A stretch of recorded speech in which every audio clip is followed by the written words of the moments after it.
पूर्णवैराग्य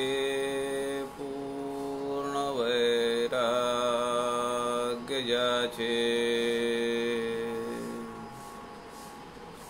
वसिष्ठापरी ज्ञानयोगेश्वराचे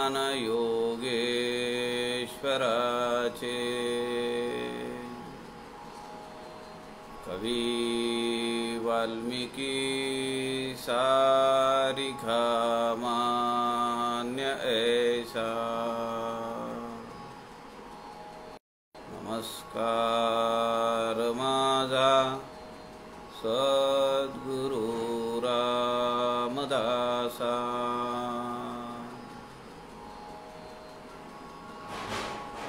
तुम्ही शिष्य शिष्योत्तमांचे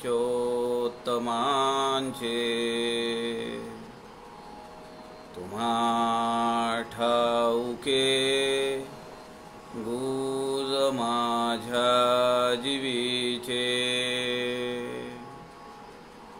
गुरुदर्शना जीव व्याकुळ झाला कधी भेटविता गुरु पाऊलाला वैराग्य भासे शुका सारिखाची समर्था समे सिद्धि उपासनेची सदा दर्श सच्छिष्य जो मान्य ऐसा जणू राघवा भीम कल्याण तैसा जय जय रघुवीर समर्थ योगीराज कल्याण स्वामी महाराज की जय सब संतन की जय।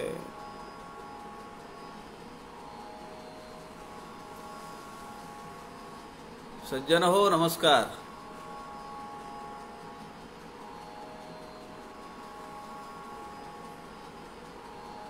संत समागम या फेसबुक लाईव्ह पेजचे सूत्रधार आदरणीय प्रवीणजी शास्त्री यांच्या सूचनेप्रमाणे समर्थ वाङ्मयाच्या अभ्यासाची उत्कंठा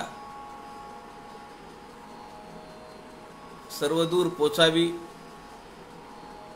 यासाठी आपण मागच्या 5 महिन्यापेक्षा जास्त काळापासून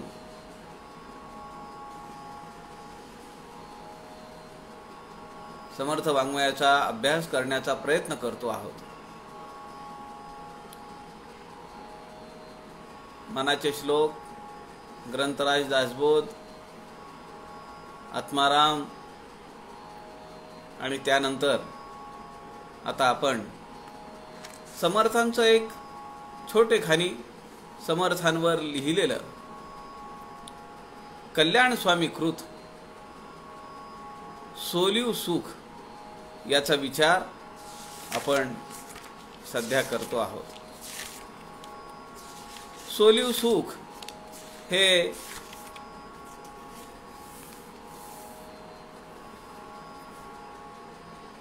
पारमार्थिक दृष्ट्या आध्यात्मिक दृष्ट्या साधकाची पात्रता पाहून सद्गुरु समर्थ रामदासांनी आपले शिष्योत्तम पट्टशिष्य असलेले कल्याण त्यांना स्वस्वरूपाची प्रचिती देण्यासाठी म्हणून काही योग प्रक्रिया सांगितली, त्याचा विचार या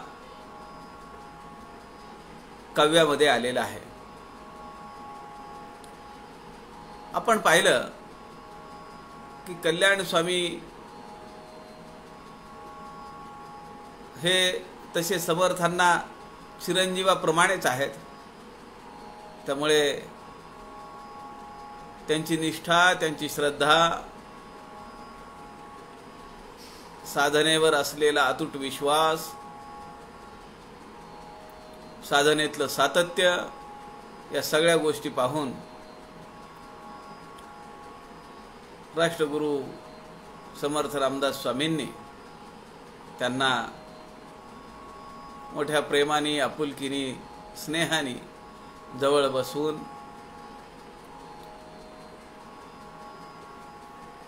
कानामध्ये ते दिव्य रसायन फुंकलं आणि त्यानंतर तो जो प्रवास चालू झाला तो आपण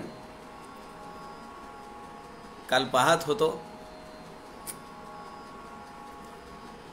अनुहत नाद, त्याचा विचार आपण काल करत होतो. तै मार्गाची करू नवाळी, प्रथम घंटानादाची नवाळी, दुसरी किंकिणीची मोवाळी, तिसरी अनुहत कोल्हाळ. असा या साधना मार्गातील वेगवेगळ्या नादांचा आविष्कार साधकाला कसा अनुभवाला येतो त्याचं वर्णन या ठिकाणी केलेलं आहे. सुरुवातीला घंटा, नंतर बारीक मधुर नाजूक आवाज, किंकिणी असलेला, आणि त्यानंतर कुठेही आघात नसलेला शरीरातल्या नाड्यांचा कंपनाने होणारा जो अनुहत नाद आहे, अनुहत ध्वनी आहे, तो ऐकायला येतो. अशी प्रचिती कल्याण स्वामींनी त्यांच्या या 17व्या ओवीमध्ये सोलीव सुखाच्या दिली आहे. पुढच्या ओव्या आपण पाहूया. श्रीराम समर्थ श्रीराम.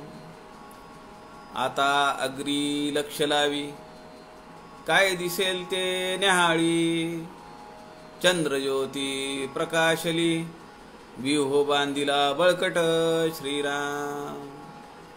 ते सुख अंतरी घेऊनी, पुढे चाल करी संगमी, तेथे विजू ऐसा कामिनी, चमकता ती सुवर्ण रंग श्रीराम.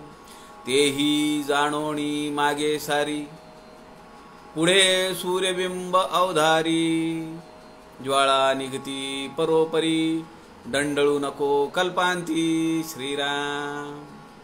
वायोमुख करोनी तेथे, गिळी वेगे सूर्यकिरणाते, मग देखसी आनंद मार्तंडाते, तेजोमय मम पुत्रा श्रीराम. अनंत भानु तेज अद्भुत, खदिरांगार ज्वाळा उसळत, धारिष्ट तेथे न निभत, दुर्घट व्यूह तेथीचा श्रीराम. आता पुढचा जो प्रवास आहे अंतराळातला, तो कसा करायचा त्या सूचना समर्थ कल्याण स्वामींना देत आहेत. आणि मी जसं सुरुवातीला म्हणालो तसं ते त्यांना पुत्रवतच आहेत, म्हणून त्यांनी या ठिकाणी मम पुत्रा असा शब्द कल्याण स्वामींसाठी वापरलेला आहे. समर्थ म्हणताय आता अग्री लक्ष लावी. अग्र म्हणजे पुढे, पुढे लक्ष दे, काय दिसेल ते निहाळी. काय काय दिसेल तुला ते लक्षपूर्वक पहा. निहाळणे म्हणजे लक्षपूर्वक पाहणे, नुसतं पाहणे नव्हे. टेहळणी, न्याहाळणी, त्याप्रमाणे लांब पर्यंत न्याहाळणे. चंद्रज्योती प्रकाशली, व्यूह बांधिला बळकट. त्या ठिकाणी काय होईल की चंद्राची ज्योत तुला प्रकाशमान दिसेल आणि व्यूह बांधिला बळकट. आता असं आहे, ओवी क्रमांक 18 मध्ये एक शब्द आलाय व्यूह बांधिला बळकट, आणि ओवी क्रमांक 22 मध्ये एक शब्द आलेला आहे दुर्घट व्यूह तेथीचा. आता या दोन्ही व्ह्यू मध्ये फरक आहे या शब्दांच्या अर्थामध्ये. ओवी क्रमांक 18-22 मध्ये जे शब्द आलेले आहेत, तर पहिला जो 18 शब्द आलेला आहे तो व्यूह बांधिला बळकट आणि 22वा आलाय दुर्घट व्यूह तेथीचा. तिथलं जे चक्रव्यूह आहे ते दुर्घट आहे. व्यूह हे बळकट चक्र आहे. चंद्रकिरणांचा प्रकाश फाकला आहे, चंद्रज्योती प्रकाशली. त्याचा आनंद मनात दृढ धरून स्वरूपानंदाची ओढ कायम ठेवून तू पुढे लक्ष ठेवून चालत राहा. समर्थ सांगतायत. दुर्घट व्यूह तेथीचा. आता तो दुर्घट कसा आहे ते आपण 22व्या ओवीमध्ये पाहू. पण आपल्या एक लक्षात आलं पाहिजे की तुझा जो व्यूह बांधलेला आहे, तुझी जी बैठक आहे ती बळकट असली पाहिजे. आणि पुढे असं आहे की दुर्घट व्यूह तेथीचा. तिथलं जे चक्रव्यूह आहे, तिथली जी बांधणी आहे तर ती दुर्घट आहे. त्यामुळे सुद्धा तू बळकटपणे तुझ्या आसनावर स्थिर असलं पाहिजे.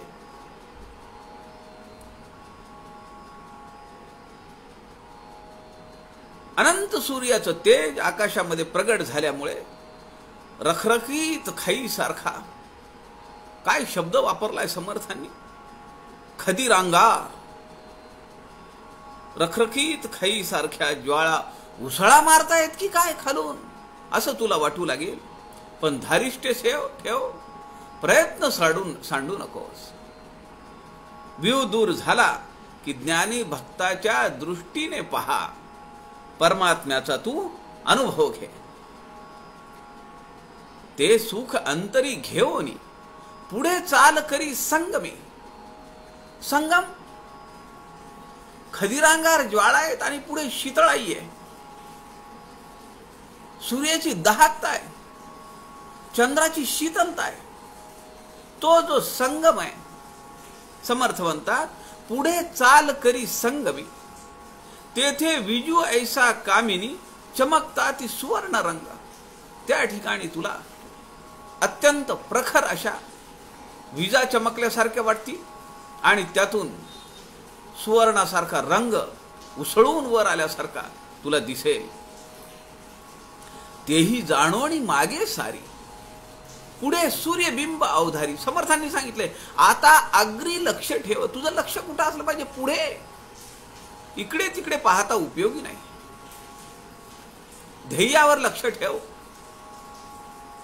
अनेक गोष्टी रस्त्यामध्ये लागतील, दहाक वाटतील, शीतल वाटतील. काही ठिकाणी मोहकता निर्माण होईल, काही ठिकाणी चित्तामध्ये तुझ्या अभिलाषा निर्माण होईल, काही ठिकाणी तुझ्या मनामध्ये किंत निर्माण होईल, संशय निर्माण होईल की मी बरोबर आहे का. पण तू काही कुठेही लक्ष देऊ नकोस. तुझं लक्ष तुझ्या ध्येयावर असलं पाहिजे. तेही जाणोनी मागे सारी. ते सगळं पहा पण कुठेही अडकू नकोस. मागे सारी म्हणजे मागे टाक त्याला आणि तुझी चाल पुढे ठेव. तेही जाणोनी मागे सारी, पुढे सूर्यबिंब अवधारी.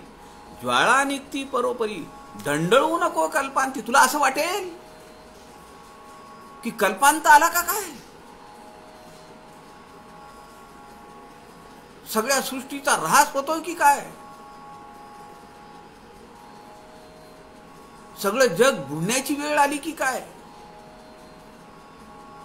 सगळ्या सृष्टीचा विनाश होतोय की काय. दंडळू नको. दंडळू नको म्हणजे घाबरू नको. मनामध्ये काही संशय निर्माण होऊ देऊ नको. माघारी फिरू नको. तुझ्या मनाची, शरीराची, विचारांची अवस्था दोलायमान झाली नाही पाहिजे. दंडळू नको, घाबरू नको, कंप पाहू नको. धारिष्ट्याने पुढे चाल. आत्मारामामध्ये समर्थांनी सांगितले आपल्याला, जैसे चक्रव्यूहाचे उगवणे, बाहेर येऊन आत जाणे. का भीतरी जाऊन येणे अकस्मात बाहेरी श्रीराम. हे दुर्घट असतंय चक्रव्यूह, आपल्याला माहिती आहे. केवळ अर्जुनाला माहिती होता आत जायचंय कसं बाहेर यायचंय कसं, पण अर्जुनाच्या पुत्राला फक्त आत जाण्याची कला माहिती होती, बाहेर यायची कला माहिती नव्हती. चक्रव्यूह असं सांगतं, त्याच्याबद्दल असं बोलतात की जो मध्ये जातो त्याला असं वाटतं की मी बाहेर पडतोय, पण तो बाहेर नाही पडत त्या चक्रातून. त्याला वाटतं की मी बाहेर पडतोय, पण तो वरचेवर मध्ये मध्ये जात राहतो आणि अडकून बसतो. त्यामुळे त्याला प्राण गमवावा लागला. आता हे जे व्यूह शब्द जो आलेला आहे त्या आस्तिक षडदर्शनांमध्ये, षडदर्शने जी आहेत त्यामध्ये पूर्वमीमांसा, उत्तर मीमांसा, सांख्य हे सगळे शास्त्र आहेत. या उत्तर मीमांसामध्ये 5 आचार्यांनी आपली मतं मांडलेली आहेत आणि या आचार्यांच्या मते परब्रह्म आपल्या भोवती 4 व्यूह उभा करतं. मूळ परब्रह्म आपल्या भोवती 4 व्यूह बांधतं. पहिलं वासुदेव व्यूह, त्याचं नाव आहे निर्गुण अवस्थेतील परमेश्वर, त्याला वासुदेव व्यूह असं म्हणलेलं आहे. संकर्षण, अंतर्यामी असलेला जीवात्मा, या देहामध्ये असलेला जीवात्मा कायम त्याची घालमेल आहे म्हणून संकर्षण व्यूह त्याला नाव आहे. प्रद्युम्न, अत्यंत चंचल असलेलं मन, त्याला प्रद्युम्न व्यूह नाव दिलंय. आणि अनिरुद्ध व्यूह, कुठेही त्याला अवरोधक नाही आहे, कार्याकारणाचे नियमन करणारा हा जो व्यूह आहे तर तो आहे अनिरुद्ध व्यूह. दासबोध सखोल अभ्यास ज्यांचा चालू आहे त्यांच्या 5व्या दशकातल्या नादक निरूपण या समासातल्या प्रश्नपत्रिकेमध्ये या वर्णनावर एक प्रश्न आहे. प्रश्न असा आहे, 4 देह आणि पंचकोशांची सांगड घाला. आता या ठिकाणी आपल्याला हे 4 देह आपण पाहिलंय, स्थूल, सूक्ष्म, कारण, महाकारण, आणि जे पंचकोश आहेत त्या पंचकोशाचा विचार, त्याची सांगड त्या ठिकाणी घालण्यासाठी प्रश्न आहे. पहिला आहे अन्नमय कोश, दुसरा आहे प्राणमय कोश, तिसरा आहे मनोमय कोश, चौथा विज्ञानमय कोश आणि 5वा आनंदमय कोश. आता त्या कोशांची मी जास्त चर्चा करत नाही कारण ते या ठिकाणी प्रस्तुत होणार नाही. या सहज असा मला विचार आला की दासबोधा दासमध्ये सुद्धा हा प्रश्न आहे आणि हा प्रश्न या विवरणाशी संबंधित आहे. आता हे 5 व्यूह आहेत. शास्त्र असं सांगतं की पिंडाला आणि ब्रह्मांडाला 7 तत्वांचं आवरण आहे. कुठली 7 आवरण आहेत ही?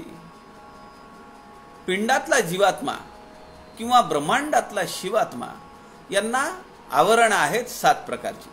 पंचमहाभूत आहेत, एक महत्त्व आहे आणि 7वा अहंकार आहे. ही ती 7 आवरणं पिंडाला आणि ब्रह्मांडाला आहेत. तंत्रशास्त्रामध्ये शरीरपूर्तीसाठी 9 व्यूहांची नावं आलेली आहेत.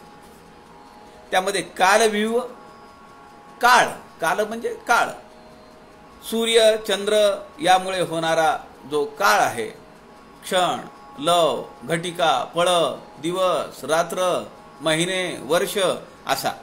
त्यानंतर कुलव्यूह, चत्वारखाणी, त्याला कुलव्यूह सांगितलंय. नामव्यूह, अनेक नावं आहेत.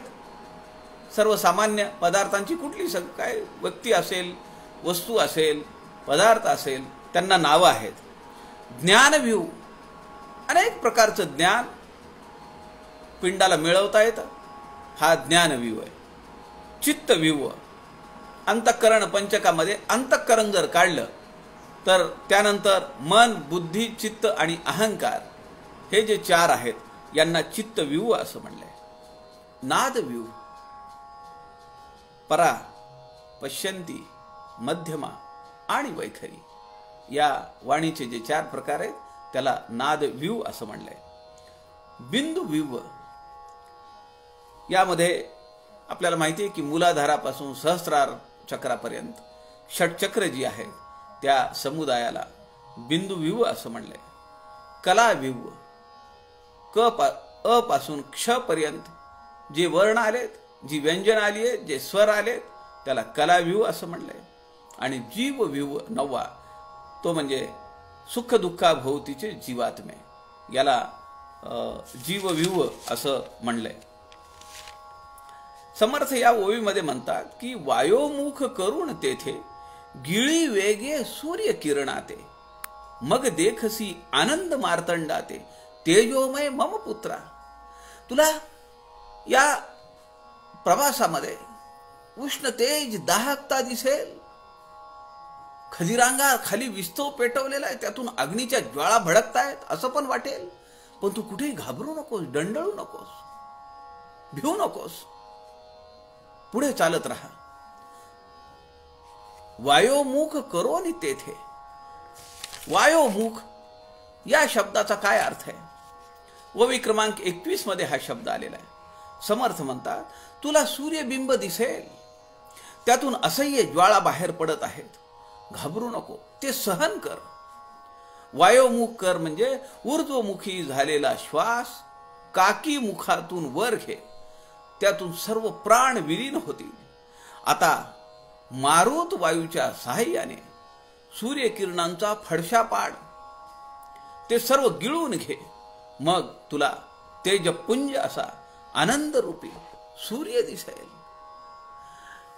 आपल्याला काल जसा आपण भीमरूपी स्तोत्रातला घंटा किंकिणी नागरा या शब्दाचा अर्थ इथं जोडला, तसा आपल्याला माहिती आहे की मारुती बालपणी भूक लागली म्हणून तांबडं फळ दिसतंय म्हणून मारुतीने उड्डाण केलं. आणि आता हे जो सूर्य आहे, सूर्योदय झालेला, ते फळ घ्यावं आणि खावं म्हणून मारुतीने उड्डाण केलेलं आहे सूर्याकडे. आता हे सगळं पाहून सूर्य घाबरा झालेला आहे. सूर्याला भीती आहे की कुठे मला मारुती गिळून टाकतोय. मारुतीमध्ये ती ताकद आहे सूर्याला गिळून टाकायची. म्हणून समर्थ या ठिकाणी म्हणतात वायोमुख. वायू हा अंजनी पुत्र किंवा मारुतीला वायू असं म्हणतात. मरुत वायू या ठिकाणी मारुत वायूच्या सहाय्याने सूर्यकिरणांचा फडशा पाड. अरे मारुतीनं तर सूर्याला गिळण्याची तयारी दाखवली होती. सूर्यकिरणाला गिळायला तुला काय हरकत आहे? आणि सहाय्य कुणाचं घ्यायचंय? मारुतीचं घ्यायचंय. ते सर्व गिळून घे, मग तुला तेजपुंज आनंदरूपी सूर्यच दिसेल. आनंदरूपी सूर्य हा सकाळचा आहे, प्रातःकाळचा आहे, त्याची दाहकता नाही आहे. माध्यान्ही मार्तंड जैसा जो सूर्य असतो त्याची दाहकता आहे, तीव्रता आहे. पण ती तीव्रता समर्थ म्हणतात की या ठिकाणी संपेल आणि तुला ती जर सगळ्या सूर्यकिरणांना तू जर गिळून घेतलंस तर तुला पुन्हा काही काळजी नाहीये. आनंदरूपी तेजपुंज असा मार्तंड तुला दिसेल. आणि त्यापुढे समर्थ म्हणतात अनंत भानू. भानू म्हणजे सूर्य. एक नव्हे, दोन नव्हे, असंख्य अनंत भानू एकवटलेले आहेत. असं ते जे तुला दृश्य दिसेल ते भगवंताचं अद्भुत स्वरूप आहे. समर्थांनी कल्याण स्वामींना सगळी प्रोसेस समजावून सांगितली, सगळी प्रक्रिया समजावून सांगितली. अनंत भानू तेज अद्भुत, खदिरांगार ज्वाळा उसळत, धारिष्ट तेथे न निभत, दुर्घट विहू तेथीचा. त्याप्रमाणे तू अत्यंत धारिष्ट्याने तिथपर्यंत तू जायला पाहिजेस असं समर्थ या ओवीमध्ये सांगतायत. पुढे समर्थ म्हणतायत तेथे हुशारीचे काम अग्री लक्ष लावोनी नेम, तीरे लावोनी सुगम, मागे सारी सूर्या ते श्रीराम. पुढे दिसेल जे नवल, ते पाही हंस मेळ, चंद्र किरण शीतल, पाहसी तुम मम वत्सा श्रीराम. काय समर्थ मागे मागच्या ओवीमध्ये 17व्या ओवीमध्ये 18व्या ओवीमध्ये म्हणताय, मम पुत्रा, आपल्या पोराला, आपल्या चिरंजीवाला सद्गुरु रूपी बाप काय दिव्य करायला लावतोय पहा. आपल्या पोरांबद्दल सुद्धा भौतिक जीवनामध्ये, ऐहिक जीवनामध्ये, सामाजिक, प्रापंचिक सगळ्या आयामांवर आपण असं धारिष्ट करायला लावलं पाहिजे. आपली कृपा, आपलं लक्ष त्याच्याकडे असतंच आहे. पण हे नको करू, ते नको करू. खूप लोक मी पाहतो आपल्या मुलांना त्यांनी अपाहिज करून ठेवलंय, अपंग करून ठेवलंय. Low aim is crime. काहीच न केल्यापेक्षा चूक केलेलं परवडलं. पटतंय का? कायम त्याला भीती दाखवायची, असं नको करू. नोकरी करायची का, मग गाडीवर नको जाऊ, लांब नको जाऊ, प्रवास नको करू, विमानाने नको जाऊ. व्यवसाय करायचा आहे, मग उलटच होईल का, बुडेलच का, असं करून नाही चालणार. एक बापानी आपल्या मुलासाठी किती त्याच्या पाठीमागे असलं पाहिजे आणि त्याला काय काय दिव्य करायला लावलं पाहिजे ते आपण याच्यातून घेतलं पाहिजे. समर्थ आम्हाला आमच्या पितृस्थानी आहेत. म्हणून समर्थ कल्याणांना सुद्धा म्हणताय, तेथे हुशारीचे काम. खूप हुशार राहा बरं. अग्री लक्ष लावून नेम. तुझा सगळं कॉन्सन्ट्रेशन असलं पाहिजे, सगळी एकाग्रता तुझी लक्षावर असली पाहिजे, ध्येयावर असली पाहिजे. तीरे लावोनी सुगम, मागे सारी सूर्या ते. ते जे भव्य दिव्य खदिरांगा सुवर्णमयी जे दृश्य तुला दिसेल ते तू मागे टाक. प्रत्येक ठिकाणी याचा अर्थ असा आहे की कुठेही अडकू नकोस, कुठल्याही मोहाला बळी पडू नकोस. आमच्या जीवनामध्ये किती मोह येतात, किती ठिकाणी आम्ही घाबरतो, किती ठिकाणी आम्ही आनंदी होतो, किती ठिकाणी आम्ही त्या मोहात अडकतो, लिप्त होतो, लिडबिडतो आणि त्याच्या पलीकडे आम्हाला काहीच दिसत नाही. समर्थ म्हणतात की मागे सारी सूर्या ते. तीर लावोनी सुगम. तुझा पंथ कसा आहे? सुगम पंथे नेऊन घाली. आपल्याला दासबोधामध्ये समर्थ काय म्हणतात? वंदन भक्तीमध्ये साधक भावे नमस्कार घाली, त्याची चिंता साधूस लागली, जेथील तेथे नेऊन घाली, सुगम पंथे श्रीराम. इथं शब्द वापरलाय समर्थांनी. तीरे लावोनी सुगम. तीर लावल्याप्रमाणे जीवाची बाजी लावून बिनचूक नेम धरून सस्वरूप धारणेचं निशान फडकवी. सूर्याला तू मागे सार आणि तुझा मार्ग पुढे तू चालत राहा. पुढे दिसेल जे नवल. अरे तुला आश्चर्य वाटेल, गंमत वाटेल, नवल होईल, आश्चर्यचकित होशील तू. पुढे दिसेल जे नवल, ते पाही हंस मेळ. हंसांचा मेळा पाहशील. आता या ठिकाणी चंद्रांची शीतलता आहे. चंद्र किरण शीतल, पाहसी तू मम वत्सा. हे संपलं रे, संपलं की तुला अत्यंत शीतलता जाणवेल आणि त्या ठिकाणी तुला हंसांचा मेळा दिसेल. कारण आता आपण पाहिलंय की अजपाची दोरी देऊन समर्थांनी कल्याण बाळाला पाठवलेलं आहे. सोहम साधना. सोहम साधना जी आहे, तर या सोहम साधनेचं जे चिन्ह आहे तो हंस आहे. आणि ज्यांनी ही सोहम साधना कमावली, सोहम साधनेमध्ये जे परमगतीला पोचले, त्यांना म्हणतात परमहंस. परमहंस परिव्राजकाचार्य असं ती उपाधी आहे. पुढे दिसेल जे नवल, तुला आश्चर्य वाटेल की या ठिकाणी हंसा, एक दोन हंस नव्हे, तर हंसांचा मेळा, थवा, हे सगळे अजपाजप करणारे जे पारंगत झालेले आहेत,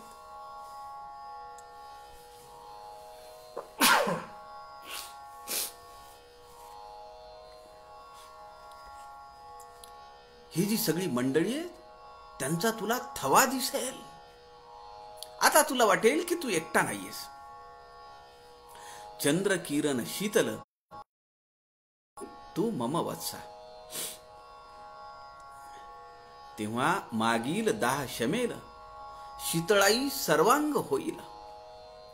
चंद्राची प्रभा सुडाळ, फडफडीत चांदणे. आकाश कसं होईल? फडफडीत, निरभ्र. सगळे ढग गेले. आकाश आणि आभाळ याच्यामध्ये फरक आहे. आकाश जेव्हा निरभ्र असतं तेव्हा निर्विकल्प, कुठलीही वृत्ती नाही, कुठलाही संकल्प नाही, कुठलीही धारणा नाही, कुठलीही कामना नाही, कुठलीही वासना नाही, ते आकाश आहे. जेव्हा ढग भरून येतात, विजांचा आवाज येतो, कडकडाट चालू होतो, मेघ गरजतात, धो धो पाऊस पडायला लागतो, तेव्हा आपण म्हणतो आभाळ भरून आलं.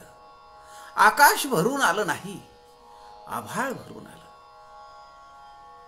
आता या ठिकाणी समर्थ म्हणतायत, तेव्हा मागील दाह शमेल. मागचा जो दाह तुला वाटत होता की अरे मला दाह होतोय, हे सगळं ज्वाळा निघताय, खदिरांगार पेटलेला आहे, ते सगळं थंड होईल. शमेल, जसा निवोएल शब्द आहे,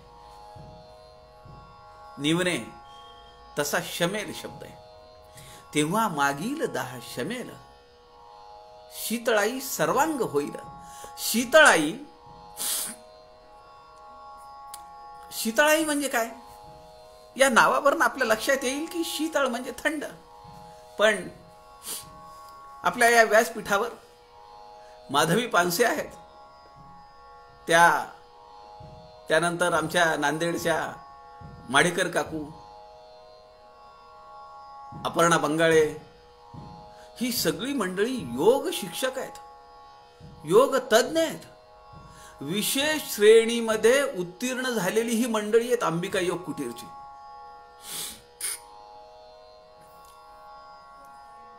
आणि अंबिका योग कुटीरचे निकम गुरुजी या ठिकाणी नांदेडला असताना माडेकर काकू आणि त्यांचे यजमान सुधाकरराव माडेकर या दोघांनी समर्थ संप्रदायाला आणि योगाला वाहून घेतलं आपलं सगळं जीवन. माडेकर साहेब गेले, पण आजही माडेकर काकू, या पानसेबाई, बंगाळेबाई, ही सगळी मंडळी योग तज्ञ आहेत. माडेकर काकूंच्या घरी माधवी पानसे भाड्याने राहत होत्या. आणि तेव्हा आपल्या परमपूजनीय अक्का स्वामी वेलणकर तिथं आल्या होत्या.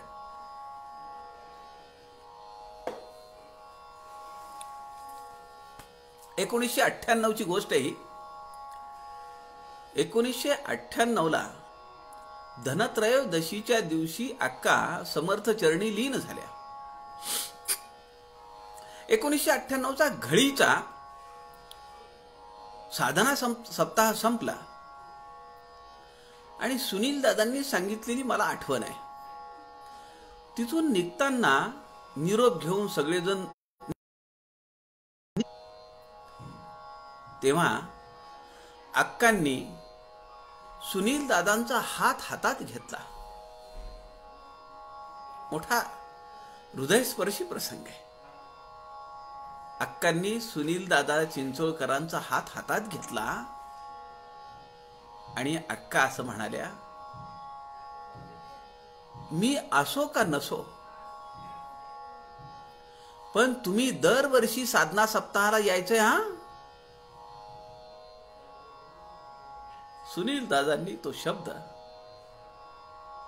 शेवटच्या श्वासापर्यंत जपला.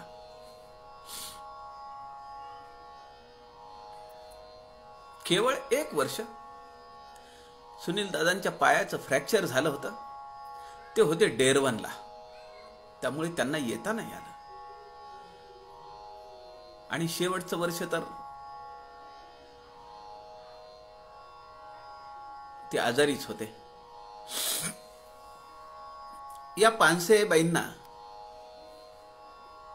परमपूजनीय अक्का स्वामींचा सहवास लाभलेला आहे. मग ते भाडेकरू म्हणून तिथं होते. माडेकर काकूंच्या घरातल्या त्या एक मेंबर, आजही त्या तशाच आहेत. त्यांना 3री मुलगीच मानलेले माडेकर काकूंनी. थोरली सविता, दुसरी वैशू. सविता ही नांदेडला असते, धाकटी मुलगी त्यांची वैशू ती औरंगाबादला असते, आणि 3री ही माधवी पानसे. या 3 मुलीच आहेत त्यांच्या. त्यामुळे आजही पानसेबाई त्यांच्याकडे मुलीसारखं राहतात. अक्कांची सेवा पानसेबाईच्या हातून झालेली आहे. त्यामुळे पानसेबाई एका दृष्टीनं भाग्यवान आहेत आणि आपल्या उपक्रमाच्या एक चांगली धरोहर, वारसा असलेला, जशा माधुरीताई गाडगीळ या परमपूजनीय अक्का स्वामींच्या अनुग्रहित आहेत.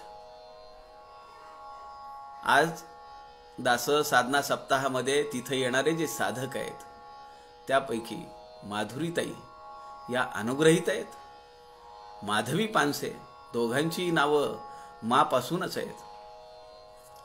माधवी पानसे या त्यांची बरीच सेवा केलेली आहे त्यांनी, आणि मी अक्का स्वामींना पाहिलेलं आहे. त्यांच्या तोंडून, त्यांच्या मुखार विंदातून, देशपांडे नावाचे एक इंजिनियर होते MSCB मध्ये, त्यांच्या घरी आत्माराम त्यांनी सांगितला तेव्हा मी ऐकलेला आहे. आणि मला आजही माझ्या डोळ्यासमोर त्यांची छबी आहे. पांढरं शुभ्र धोतर, लुगडं, आणि तेजस्वी चेहरा, सरळ नाक, थोडी घारे असलेले डोळे, आणि बैठक अशी होती 2 तास मांडी हलत नव्हती. 2 तास. एकदा मांडी घातली, बोलायला चालू केलं की विषय संपल्याशिवाय व्यासपीठावरून उतरतानाच मांडी हलणार. खरं तर अक्का स्वामींच्या पायाचं फ्रॅक्चर झालं, गुडघ्याला मार लागला, गुडघ्याची वाटीवर सरकली. दोन्ही पायांचं फ्रॅक्चर झालेलं आहे अक्कांच्या. अहो, डोंबिवलीला तर ढकलून दिलं गाडीतनं उतरताना. तेव्हाची गर्दी आज आपण पाहतोच आहे की मुंबईला तेव्हा काही कमी गर्दी होती का? उतरता नाही आलं, पटकन पाठीमागून कुणीतरी ढकलून दिलं, आणि नववार लुगडं. उतरता उतरता नशीब की त्या गाडी खाली जायच्या, लोकलच्या खाली, पण बायकांनी ओढून काढलं. पाय फ्रॅक्चर झाला, जाऊन एक्सरे काढला. एक्सरे डेव्हलप व्हायला करायला वेळ लागणार होता.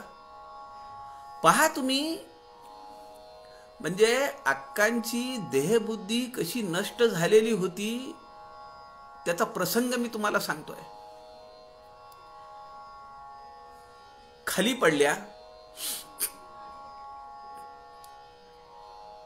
पाय फ्रॅक्चर झाला, एक्सरे काढला, पायाला सूज आली आहे. डॉक्टरांनी सांगितलं थोडा वेळ लागेल. तिथंच बाजूला सप्ताहपूर्ती झाली होती, भागवत सप्ताह. समाप्ती होती त्या दिवशी. अक्का स्वामी म्हणाले, आपण तिथं जाऊन येऊ ना, इथं बसण्यापेक्षा. सुजलेला पाय घेऊन रिक्षामध्ये अक्का स्वामी तिथं गेल्या. भागवत समाप्तीचा आनंद सोहळा पाहिला. पुन्हा हॉस्पिटलमध्ये गेल्या. डॉक्टरनी सांगितलं फ्रॅक्चर आहे, प्लास्टर करावं लागेल. आणि प्लास्टर केलं. अहो, आम्हाला असं काही झालं, आम्ही जागचे हलू का हो? आपण म्हणू भागवत राहिलं नंतर काही पळून जात नाही, माझा पाय ठीक होऊ द्या अगोदर. अक्का समर्थांप्रमाणे दीर्घ सूचनेच्या होत्या. म्हणून पहावा त्यांचा, म्हणून दीर्घ सूचनेचे लोक पहावा त्यांचा विवेक. समर्थ सांगतात दासबोधामध्ये, ज्यांना दीर्घ सूचना आहे, ज्यांना कळी काळाच्या पुढचं दिसतंय, त्यातले आमच्या अक्का स्वामी आहेत. एवढा मोठा वारसा आम्हाला लाभलेला आहे. आणि अक्का इथं त्यांनी देह सोडला. गोदावरी काठी नांदेडला मी त्यांना पाहिलेलं. नांदेड सारख्या पुण्यभूमी गोदावरीचं नाभिस्थान आहे हे. त्या ठरवून आल्या नांदेडला, त्या ठरवून आल्या. काय माडेकर काकूंनी सांगितलेला प्रसंग आहे. आज आता आपण सोलीव सुखातून कुठल्या कुठे गेलोय, पण हा प्रसंग मी सांगेन तुम्हाला. म्हणजे अक्कांच्या दूरदृष्टीची एक झलक तुमच्या लक्षात येईल. अक्कांनी पत्र लिहिलं, माडेकर काकूंना सांगितलं. तेव्हा पोस्टकार्ड लिहायचे अक्का. ते पत्र अजूनही माडेकर काकूंकडे. माडेकर काकूंना लिहिलं की घळीतला सप्ताह झाला की तुझ्याकडे भागवताला मी येईन. आता माडेकर काकू असं म्हणाल्या की अहो अक्का, दिवाळीमध्ये कोण येणार भागवत कथा ऐकायला? आणि माझं तसं घर लहान आहे, कोण येणार दिवाळीमध्ये? सणवार सोडून घरी पै पाहुणे असतात, सणवार असतो, सगळं घरातली कामं धामं असतात. दिवाळीसारखा एवढा मोठा सण आणि कथेला कोण येईल? अक्कांनी त्यांना जे पत्र लिहिलंय त्या पत्रामध्ये अक्का लिहितायत माडेकर काकूंना. अक्का म्हणतायत, तुम्ही दोघं नवरा बायको, म्हणजे माडेकर साहेब आणि माडेकर काकू, तुम्ही दोघं नवरा बायको स्वयंपाकघरामध्ये लाडू चिवडा खात बसा, पण मी येणार आणि तुझ्या घराच्या भिंतींना कथा सांगणार. आश्चर्य आहे ना? अहो, ह्याच्या पुढे आश्चर्य आहे अजून. समर्थांच्या भाषेमध्ये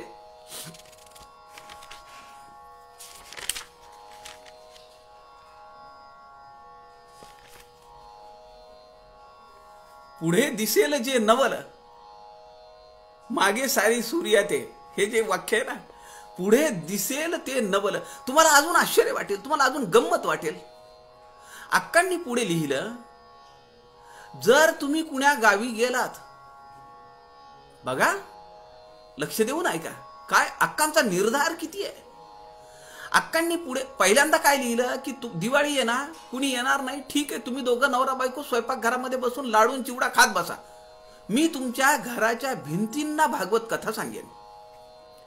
पुढे अक्का लिहितात, जर तुम्ही कुलूप लावून गेलात बाहेर गावी, तर मी 2 तास रोज ठरलेल्या वेळी तुमच्या दारावर येऊन बसेन.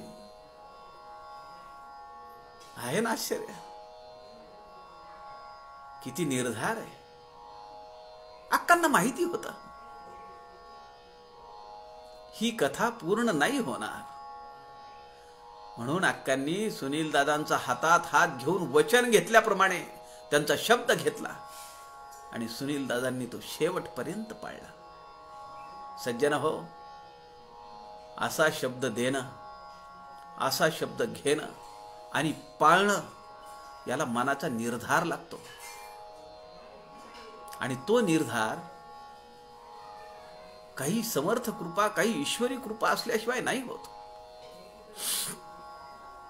मी एक निर्धार केला असा घडीमध्ये. 1999 पहिल्यांदा मी शिवथर घडीत आलो. सगळ्यात कमी वयाचा मी. सगळी 50, 60, 65, 70, 75 ची माणसं आणि माझं वय 39 वर्ष. दुसऱ्या तिसऱ्या दिवशी मला खूप फ्रस्ट्रेशन आलं. म्हणलं काय करतोय आपण? आपली पोरं शिकतायत, घरी सगळा प्रपंच आहे आणि इथे येऊन काय बसलोय आपण?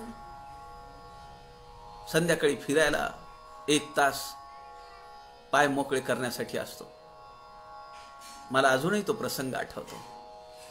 माझे पत्रद्वारा दासबोध अभ्यासचे समीक्षक आदरणीय श्री रवींद्र गोपाळ फडके, आपले ज्येष्ठ समीक्षक, ते माझे पदाचे समीक्षक आहेत. 91, 92, 93 माझा पद झाला. आम्ही संध्याकाळी बाहेर फिरत असताना मी सरांना म्हणलं, फडके सर, मी आज खूप डिस्टर्ब आहे हो. म्हणले का?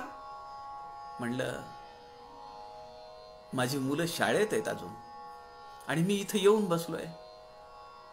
मला असं वाटतंय की मी विहित कर्म सोडून, मी माझा ट्रॅक सोडून वागतोय आणि मला म्हणजे खंत आहे ह्याची. मी रेसलेस आहे. फडके सरांना कदाचित ते लक्षात नसेल, पण फडके सरांनी माझ्या खांद्यावर असा हात ठेवला. मला म्हणाले, लाड, अरे आम्हाला तुझा हेवा वाटतो. सज्जनो, हे काय मी माझं मोठेपण म्हणून नाही सांगत आहे. माझे पाय कायम जमिनीवर टेकलेलेच आहेत. केवळ टेकलेले नाही आहेत, तर ते जमिनीत रोवलेले आहेत. त्यामुळे कानामध्ये असा वारा शिरण्याचा काही प्रश्न नाहीये. त्यामुळे मी त्याला घाबरत नाही. पण कुणाच्या मनात विकल्प येऊ नये की हे मोठेपणा सांगतायत, अशातला काही भाग नाहीये. हे वास्तव आहे. आणि मला जेव्हा फडके सर म्हणाले की लाड, अरे तुझा आम्हाला हेवा वाटतो की एवढ्या कमी वयात हे तुला सगळं करावं वाटतंय. सज्जन हो, 2000चा साधना सप्ताह माझ्या जीवनामध्ये क्रांती घडवून गेला. 2000 साधना सप्ताहाचा शेवटचा दिवस. मनोगत व्यक्त करण्यासाठी तात्यांनी काही नावं काढली. त्यामध्ये तीर्थरूप तात्यासाहेब गाडगीळांनी माझंही नाव काढलं. 2 मिनिटं मनोगत व्यक्त करायचं. मी माझ्या मनोगतामध्ये म्हणालो, मला सामाजिक क्षेत्रातली प्रेरणा ग्राहक तीर्थ बिंदू माधव जोशींची आहे, ज्यांनी वयाच्या 43व्या वर्षी एक संकल्प केला. शिवनेरीवर क्षत्रिय कुलावतंस श्रीमंत श्री छत्रपती शिवाजी महाराजांचा जन्मोत्सव साजरा करण्यासाठी मी माझ्या शेवटच्या श्वासापर्यंत गडावर येत राहील. ज्या वर्षी मी आलो नाही आणि तुम्हाला काही न सांगता मी जर इथं आलो नाही, माझी अनुपस्थिती दिसली, तर आपण माझ्यासाठी शोक सभा घ्यावी, असा संकल्प बिंदू माधव जोशींनी शिवनेरी गडावर केलेला आहे. सज्जन हो, 2000 दास साधना सप्ताहाच्या शेवटच्या दिवशी मी संकल्प सोडला. माझ्या शेवटच्या श्वासापर्यंत मी घडीत येत राहीन. समजा अशी परिस्थितीच आली की मी उठू शकत नाही, चालू शकत नाही, हलू शकत नाही, तर मी तुम्हाला कळवीन. पण कुठलीही प्रापंचिक आणि व्यावसायिक या 2 अडचणी मला माझ्या आयुष्यात कधीही बाधा आणणार नाहीत आणि मला इथं येण्यापासून परावृत्त करणार नाहीत. समजा मी तुम्हाला काही कळवलं नाही आणि जर मी शिवथर घडीत आलो नाही, तर आपण समजायला हरकत नाहीये की विजय लाड या भूतलावर नाहीये. त्यामुळे आपण माझ्यासाठी शोक सभा घ्यायला हरकत नाही, असा संकल्प मी साधना सप्ताह 2000 ला केलेला आहे आणि तो समर्थांच्या साक्षीने केलेला आहे. आज 19 वर्ष अव्याहतपणे मी शिवतरघडीचा वारकरी आहे. अव्याहतपणे, कुठली अडचण नाही, कुठली बाधा नाही. अक्का स्वामींचा विषय निघाला, थोडं विषयांतर झालं, आपली क्षमा मागतो. पण हा ओघाने आलेला विषय मला आपल्या सगळ्यांना सांगावा वाटला. हा मला मूळ मुद्दा बाजूला राहिला तो असा आहे,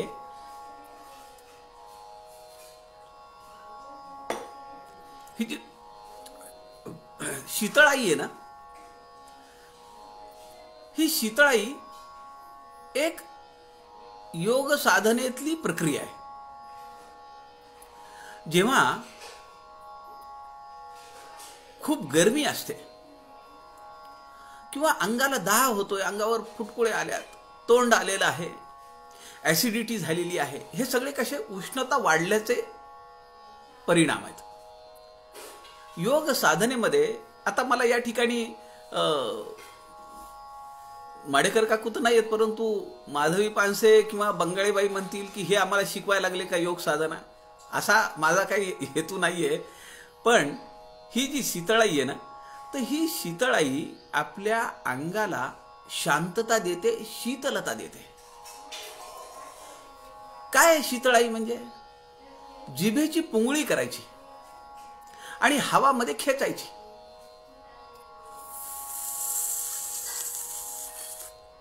असं करायचं. आता हे बरोबर असंच करायचंय का मला माहित नाही, परंतु अशा पद्धतीची ती मुद्रा करावी लागते. आणि जी हवा आपण आत ओढू ती थंडगार हवा आपल्या शरीरामध्ये येते. जिभेची नवाळी करायची पुंगळी केल्यासारखी आणि त्यातून हवा आत ओढायची. ती हवा थंड होऊन आत जाते. याला शीतळाई असं नाव आहे. योग साधना चालू आहे. समर्थ आपल्या चिरंजीवांना, बालके कल्याणाला ही सगळी प्रोसेस समजावून सांगतायत. ही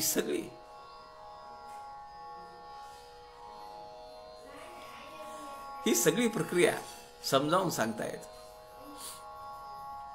हा शीतळाई वरनं मला बघा, म्हणजे गुरु ते गुरुच असतो. शिष्य किती पुढे गेला त्याच्याशी त्याचा काही हे नसतो. गुरु हा गुरुच आहे शेवटी. त्यामुळे त्याचं करेक्शन त्यांनी केलंय, त्याला शीतली असं म्हणतात. समर्थ या ठिकाणी म्हणताय, तेव्हा मागील दाह शमेल, शीतळाई सर्वांग होईल, चंद्राची प्रभा सुडाळ, फडफडीत चांदणे. फडफडीत चांदणं म्हणजे स्वच्छ, निरभ्र, शांत, शीतल चांदणे. पुढे समर्थ म्हणतात, तोची डोळियाचा डोळा पाही, देहातीत वर्म विदेही, चिन्मय सुखाची बवाई, भोगी आपुले की गा. काय रचना आहे? तोची डोळियाचा डोळा पाही. आता तू ज्या रसायन मी तुझ्या कानामध्ये सोडलं, त्या रसायनाने तुझा डोळ्याचा डोळा भेदून, चित्सौर्य भेदून ते पुढे निघालेलं आहे. जीवात्मा परमात्म्यात विलीन होण्यासाठी निघालेला आहे. आम्ही आमच्या उपासनेमध्ये, आमच्या साधनेमध्ये असताना आम्हाला काही प्रापंचिक दुःख येतात, काही शारीरिक व्याधी येतात, घरातल्यांचं दुखणं भाणं उद्भवतं, काही अपघात होतात अचानक. आणि आम्ही सगळं चांगलं करत असताना, म्हणजे नवरात्र आहे, नवरात्रामध्ये आम्ही तुळजापूरला चाललो आहोत, देवीच्या मंदिराला, देवीच्या दर्शनासाठी चाललेलो आहोत, माहूरला चाललेलो आहोत, आणि काही गरज नसताना अपघात होणं, मार लागणं, जखम होणं, रुग्णालयात ऍडमिट करावं लागणं, हे सगळे साधना मार्गातले अडथळे आहेत. पण त्या अडथळ्यांमध्ये किंवा आलेल्या मोहांमध्ये, प्रलोभनांमध्ये आम्ही जर अडकून पडलो, देवीने मला कौल दिला, देवीने माझं म्हणणं ऐकलं आणि म्हणून माझं चांगलं झालं, आणि त्या आनंदातच जर आम्ही बसलो, किंवा एवढं सगळं करत असताना देवीने माझ्या पुढ्यात हे संकट घातलं, असं म्हणून दुःखावेगाने आम्ही कढत कुणत बसणं म्हणजे आमची साधना अर्ध्यावर टाकण्यासारखं आहे. सज्जन हो, पारमार्थिक वाटचाल करत असताना आपण पॅरलली प्रापंचिक वाटचाल आमची हे पण बघितली पाहिजे. जसा तिथं खदिरांगार आहे, तप्त रस, लावा रसासारखा ज्वाळा खालून येत आहेत, वरून मी चाललेलो आहे, माझं अंग पोळून निघतंय, दाह होतोय, लगेच हंस मेळा दिसतो, लगेच शीतळाई दिसते, आल्हादकारक वाटतंय. मग समर्थ म्हणतात, यात कुठेही तू थांबू नकोस, कुठेही अडकू नकोस, दंडळू नकोस, धारिष्ट ठेव. दुर्घट आहे रस्ता, पण व्ह्यू तुझा बळकट ठेव. किती उभारी आम्हाला समर्थ देत आहेत सांगा. आमच्या मनाला, आमच्या विचारांना, आमच्या शरीराला किती ताकद, किती आत्मविश्वास समर्थ आम्हाला देत आहेत. यापेक्षा काय पाहिजे सांगा. नाही याचा आम्ही उपयोग करून घेणार. आमच्या जीवनामध्ये याचा जर उपयोग होणार नसेल तर मग याचा अभ्यास करण्यात काय अर्थ आहे. पालत्या घड्यावर पाणी आहे सगळं.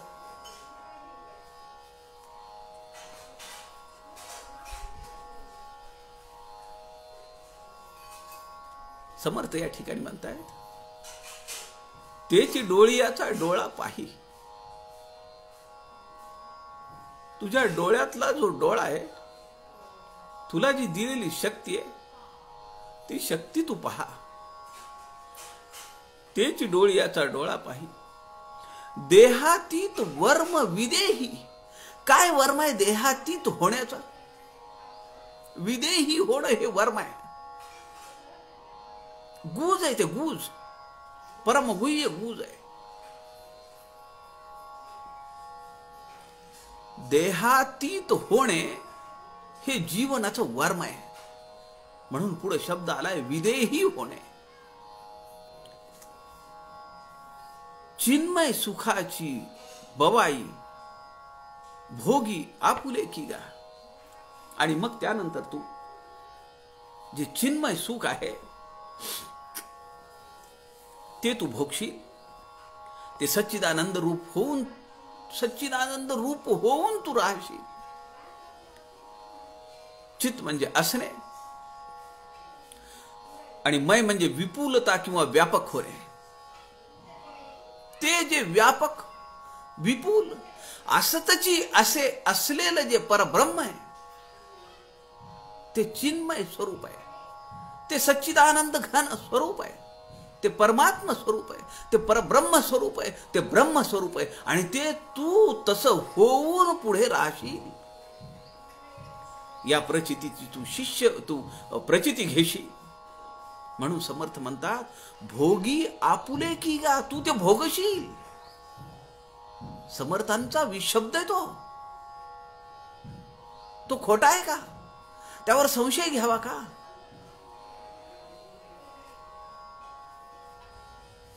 पुढे समर्थ म्हणतात, अनुभवाची शीग भरली, अग्रापरी उसळली,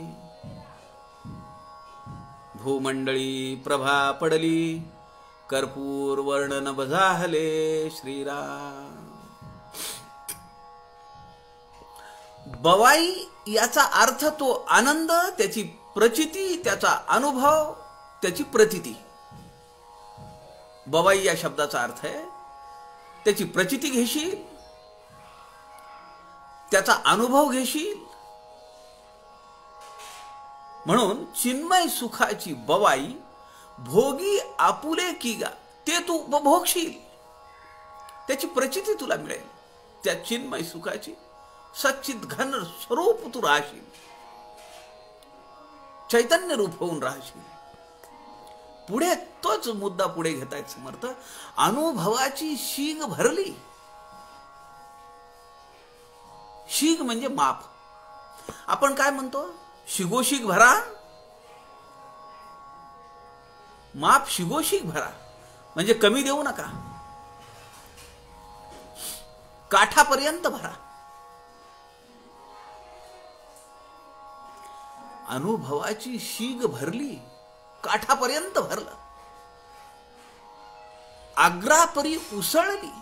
अहो ती फक्त भरली नाहीये,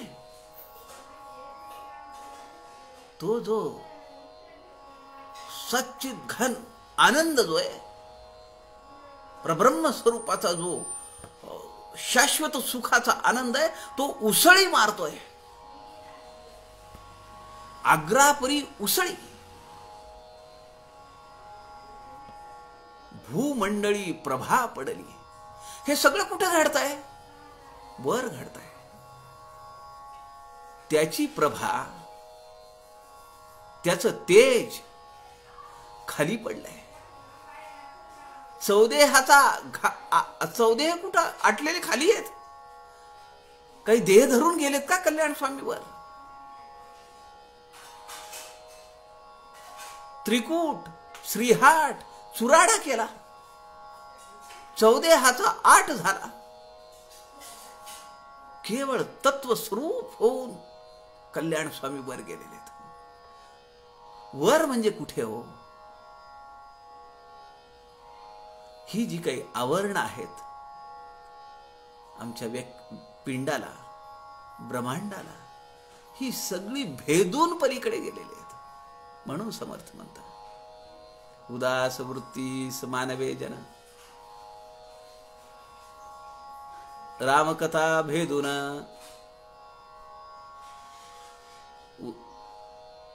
ब्रह्मांड भेदून रामकथा पैलाड न्यावी. उदास वृत्तीस मानवे जन, विशेष हरिकथा निरूपण, रामकथा ब्रह्मांड भेदून पैलाड न्यावी श्रीराम. ब्रह्मांड भेदून पलीकडे गेलेले आणि तिथलं तेज, ती प्रभा कुठं पडलीये? खाली पडलीये. भूमंडळी. भूमंडळी प्रभा पडली. कर्पूर वर्ण नभ जाहले श्रीराम. कर्पूर वर्ण.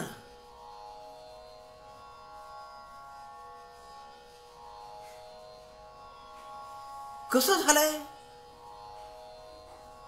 कापूर, कर्पूराचा वर्ण कोणता आहे? पांढरा आहे, श्वेत आहे. आमच्या परमपूजनीय अक्का स्वामींचं लुगडं हे कायम पांढरं असे, कायम पांढरं असे. म्हणून आपण साधना सप्ताहामध्ये साधकांना म्हणतो की फार रंगीबेरंगी, भपकेदार, नवीन डिझाईन वाले असले कपडे घालून येऊ नका. इथं आपल्याला वृत्तीरहित साधना करायची आहे. वृत्ती चाळवतील, रंग बदलतील, विकार वाढतील, असं वागणं, बोलणं, राहणं हे साधकाला अपेक्षित नाहीये. आणि त्यातल्या त्यात साधना सप्ताहामध्ये तर बिलकुल नाही. कर्पूर वर्ण नभ जाहले. आता त्या आकाशामध्ये कुठेही कुठलाही रंग नाहीये. पांढरा रंग आहे की जो पांढरा रंग सगळ्या रंगांना सामावून घेतो. आणि तो पांढरा रंग ज्या रंगात मिसळतो त्याप्रमाणे होऊनही जातो. स्वतःचं अस्तित्व ठेवत नाहीये.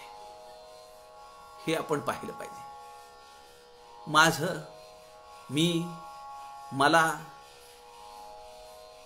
हा जो अहंकार आहे याचं अस्तित्व पुसून टाकण्यासाठी, मग ते प्रपंचात असेल, परमार्थात असेल, आम्हाला संतांचं वाङ्मय उपयोगी पडतंय. आणि हेच तर आम्हाला या वाङ्मयातून शिकायचं आहे. कर्पूर वर्ण नभ जाहले. आता तिथं कुठलाही रंग नाहीये. माझं मन कसं झालं पाहिजे? आकाशासारखं शुभ्र, फडफडीत कर्पूर वर्ण श्वेत वर्ण झालं पाहिजे. कुठलाही रंग माझ्या अंतःकरणाला मनाला चिकटला नाही पाहिजे. कुठलाही विकार माझ्या मनाला चिकटला नाही पाहिजे. या ठिकाणी शिष्याचा अनुभव पराकोटीला गेला. कल्याण स्वामींना ते स्वस्वरूप दिसायला लागला आणि त्याचा प्रकाश टोकदारपणे सर्वत्र उसळून अत्यंत व्यापक झाला आणि त्यातल्या तेजाने भूमंडळावर तर ते तेज पडलंच, पण आकाश सुद्धा सगळं शुभ्र श्वेतवर्ण झालं. पुढे समर्थ म्हणतात, तया मध्यभागी सघन अढळपदी दैदीप्यमान उर्वरित ब्रह्मजाण ध्रुव वैसला आढळते श्रीराम. ते तुझे स्वरूप नेटे ओटे जेथे समस्त जाणणे आटे ऐके जालीसे थिटे बळकटपणे बलाढ्य श्रीराम. या ओव्यांमधल्या शब्दांची रचना तुम्ही पहा, खूपच अलौकिक अशी रचना आहे. समर्थ म्हणताय, सर्व ब्रह्मांडाच्या मध्यभागी अत्यंत तेजस्वी घनदाट असं परब्रह्म व्यापून आहे हे तुझ्या लक्षात येईल आणि तू त्यात हळूहळू हळूहळू तू त्यात विलीन होतोयस. तेच तुझं खरं शुद्ध स्वरूप आहे. तेच तुझं वास्तविक स्वरूप आहे. ते तुझं मूळ स्वरूप आहे. ज्या ठिकाणी जाणण्याची ज्ञानाची जाणीव संपून जाते. मला ज्ञान झालंय, मला ते स्वरूप प्राप्त झालंय, मी त्या परब्रह्म स्वरूपाची प्रचिती घेतो आहे हे म्हणणारा सुद्धा कुणी उरत नाहीये. ही खासियत आहे. सगळं संपत. ते तुझे स्वरूप नेटे ओटे जेथे समस्त जाणणे आटे. तुझं स्वरूप कसं आहे? अत्यंत नेटक आहे. प्रपंच करावा नेटका मग घ्यावे परमार्थ विवेका. आणि नेटका प्रपंच करीत असल्यानंतर काय होत आहे? नेटका प्रपंच करिता फिका होत जातो श्रीराम. म्हणजे पुन्हा त्यातली चव, त्यातला रंग फिका होणे म्हणजे काय? श्वेत वर्ण होणे, विकार नाहीसे होणे, रंगहीन अवस्था मिळणे. म्हणून इथं म्हणतात समर्थ की तुझं स्वरूप कसं आहे? नेटकं आहे. नेटे ओटे व्यापक आहे. जेथे समस्त जाणणे आटे. दासबोधामध्ये एक ओवी आहे, ज्ञानवन्नी प्रगटे तेणे दृश्य केर आटे. ज्ञानाचा वन्नी पेटल्याबरोबर दृश्य विश्वाचा जो कचरा आहे, केर म्हणलंय समर्थांनी, केर कचरा, तो सगळा काय होईल? जळून जाईल, आटून जाईल. जेथे समस्त जाणणे आटे, कुठली जाणीव राहणार नाही. ऐके जालीसे थिटे. ऐकलंस ना तू? आता तुझं स्वरूप कसं आहे? थिटे. आपल्या व्यासपीठावर सौ शुभदा थिटे आहेत. समर्थांचे पहिले 3 महंत महाबळेश्वर भागामध्ये पिटके, चित्राव आणि थिटे. समर्थांचे पहिले महंत इथे 3 महाबळेश्वरला समर्थ उतरले आणि महाबळेश्वरमध्ये त्यांनी पहिले 3 महंत उभे केले. त्यांचं नाव आहे चित्राव, पिटे आणि थिटे. पिटके आणि थिटे हे 3 आडनाव आहेत. ऐके जालीसे थिटे. आता तू ऐकलंस ना? पण समर्थ असं म्हणतात की तुला तर काही जाणीव नाहीये जाणून घेण्याची, तुला काही ज्ञानच होणार नाही. आता थिटे म्हणजे अत्यंत सूक्ष्म. स्वरूप कसं आहे? थिटा आहे, बिंदू स्वरूप आहे. ॲटम कसा असतो? ज्याला आपण ॲटम बॉम्ब म्हणतो, तो अत्यंत सूक्ष्म आहे, पण त्यात पॉवर किती आहे? देशच्या देश उद्ध्वस्त बेचिराग करून टाकतो तो. बिंदू आहे, पण त्यामध्ये ज्ञानाचा सिंधू आहे. म्हणून या ठिकाणी समर्थ म्हणतात, ऐके जालीसे थिटे बळकटपणे बलाढ्य. किती कॉन्ट्राडिक्टरी शब्द आहेत, किती विरोधाभासी शब्द आहेत. पण आपल्या भौतिक शास्त्राला, आधुनिक विज्ञानाला ते पूरक आहेत का नाही? आधुनिक विज्ञानाला विरोधी आहेत का? आमच्या किरणोत्सर्ग होतो, त्याच्या भट्ट्या आहेत, अणुभट्ट्या. अहो, चेर्नोबिलला घटस्फोट झाला रशियामध्ये. आपल्याला कल्पना असेल की कधीची गोष्ट, आज किमान 35 एक वर्ष तरी झाली, 40 वर्ष झाली असतील. त्या अणुभट्टीमध्ये, चेर्नोबिलला रशियामध्ये स्फोट झाला. त्या स्फोटाच्या धुळीचे लोट आकाशात गेले.